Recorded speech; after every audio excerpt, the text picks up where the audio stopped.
একাত্মতা ঘোষণা করার জন্য আমি এই কিছুদিন আগে আমার কাছে প্ল্যানিং মিনিস্ট্রির সিনিয়র সচিব সত্যজিৎ বাবু আসছিলেন।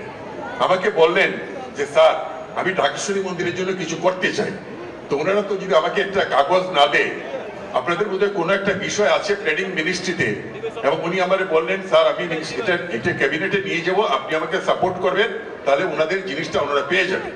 আমিও কথা দিচ্ছি আমি আপনাদের এই জিনিসটা আমি সাপোর্ট করব, করে আপনাদের যে জিনিসটা এখন প্ল্যানিং মিনিস্ট্রিতে আটকে আছে আমি সেটা কাজ করব। এই বাংলাদেশ সেই বাংলাদেশ যে বাংলাদেশে যখন ঈদ হয় তখন আমরা হিন্দুরা, সনাতন ধর্মীরা আমরা হসপিটালে কাজ করি, বিভিন্ন জায়গায় কাজ করি, এবং যখন পূজা হয় মুসলমান ভাইরা তখন কাজ করে।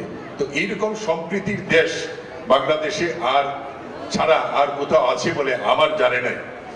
আমি কোনোদিন মন্ত্রী হব আমি এটা স্বপ্নেও ভাবি নাই। আমি একটা সাধারণ জীবন ছিল আমার।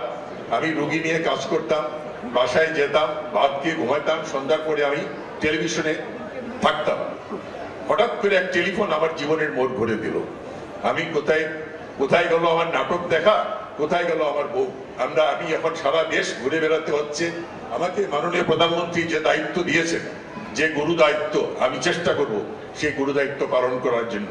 আমি এখানে একটা জিনিস আসে খুব আশ্চর্য হলাম যে একসময় কিন্তু এখানে স্বপন সাহা এখানে একটা ফ্রি ক্লিনিকের ব্যবস্থা ছিল, সেটা কিন্তু এখন হচ্ছে না। আমার মনে হয় এটা চালু করা উচিত। আপনারা যদি প্রতি বন্ধের দিন এখানে রোগীর গরিব বিনামূল্যে যারা গরিব শ্রেণীর লোক যাদের ব্যবস্থা করেন, আমি এখানে স্পেশালিস্ট পাঠানোর ব্যবস্থা করব। এতে কোনো সন্দেহ নেই। আপনারা এই কাজগুলা করেন, মানবতার সেবা। আমি যেটা বিশ্বাস করি, জীবে প্রেম করে যেজন সেজন সেবিছে ঈশ্বর, সেই স্বামী বিবেকানন্দের সেই অমর বাণী, এই বাণী নিয়ে আমি আমার কাজ করে যাচ্ছি। আপনারা আমাকে আশীর্বাদ করবেন আমি যেন আমার লক্ষ্যে পৌঁছতে পারি।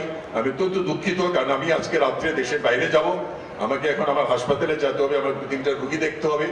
সুতরাং আমি এখন বিদায় নিব। আপনারা সবাই ভালো থাকেন, সুস্থ থাকেন। জয় বাংলা, জয় বঙ্গবন্ধু।